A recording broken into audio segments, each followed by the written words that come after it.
Hello and welcome back to Shakesyear. We are working on Love's Labour's Lost. We're still working through Act 4, but as it is known in the folio, but in a lot of other versions, we've made it to Act 4, Scene 3. And today we get to have Berowne kicking off Act 4, Scene 3, or continuing Act 4, depending on which version you're reading. So anyway, stuff that's going on. We have 4 gentlemen in love with 4 ladies. I apologize for the heteronormativity of the whole thing.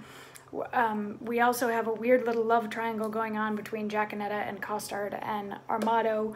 We have 2 letters from male suitors to female recipients that have gone to the wrong persons, and they're trying to sort that whole thing out now. The letter that was supposed to go to Rosalind went to Jaconetta. It is now on its way to the king so that he can be aware of the fact that one of his men has fallen in love. Sorry.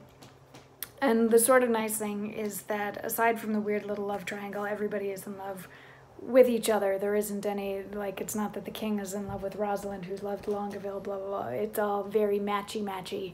And oftentimes costume designers dress the people in similar colors. So, you know, like, the king is wearing red and the princess is wearing red. So they're gonna end up together. And Berowne is wearing blue and Rosalind is wearing blue. So you know they're gonna end up together. It's a costuming trope. Anyway, so the beginning of Act 4, there was some deer hunting going on. The princess was hunting deer. And then we got these other clowns who got introduced. We got Nathaniel and Holofernes and Dull, who we sort of already knew, but he comes back into the whole thing so you can have a priest, a teacher, and a constable. The beginning of all good jokes. But they turned everything about hunting deer into these massive sexual metaphors, deer being female genitalia and or just women, all that sort of thing, and sorels being penises, blah, blah, blah, yada, yada. They have gone off to go have dinner or some such thing, and Berowne gets to come onto the stage by himself, and he says, "The king, he is hunting the deer. I am coursing myself. They have pitched a toil. I am toiling in a pitch that defiles." Defile. Foul word. Well, set thee down, sorrow, for so they say the fool said. And so say I, and I, the fool, well proved wit. By the Lord, this love is as mad as Ajax. It kills sheep.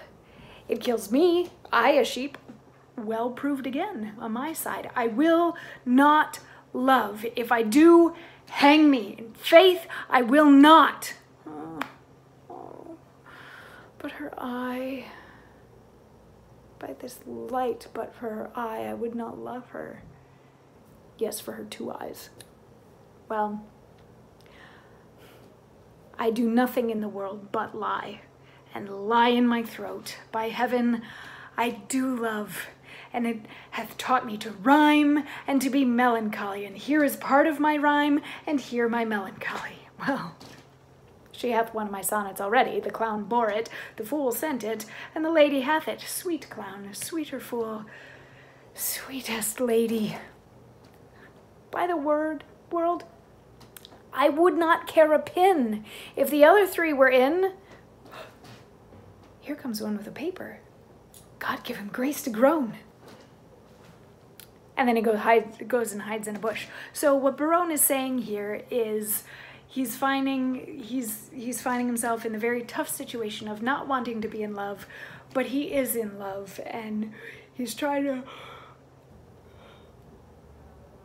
he's trying to prove to himself that he is still smart and he is still great, but he's also calling himself a fool because he has fallen in love, and he has to just stand up and admit it.